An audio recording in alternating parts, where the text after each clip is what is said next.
So you're originally from a very small town in Kent, Connecticut. We've been to right? Connecticut. We know You've Kent. actually been to Kent? Yes, we have. We love it. It's beautiful. It's beautiful. There's not a lot. It's very quiet. Yeah, it's very quiet. And you grew up in a log cabin that your father built himself. Yes, with his own two hands. Yeah. It's incredible. Wow. Yeah, it's one of two houses that my father built. The other one being a timber frame house when I was in grade school. That had one of those old-fashioned, house raisings with a bunch of guys with ropes.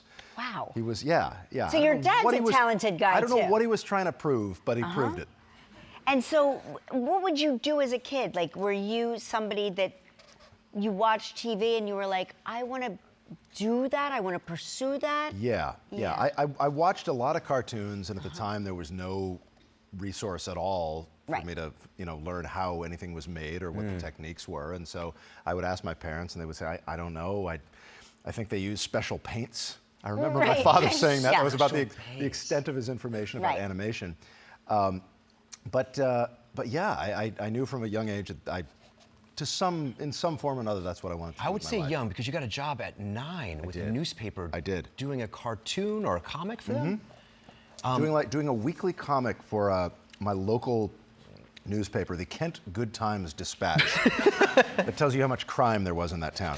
But that's amazing. Yeah.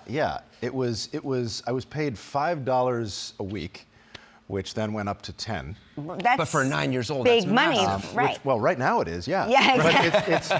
But it's it was a good kind of way to kind of cut my teeth and practice, In those local papers, I used to have a comic in a small town too as well. But the most interesting thing would be the police blotter, where you'd actually see what your neighbor did. Well, I don't think we had a police department.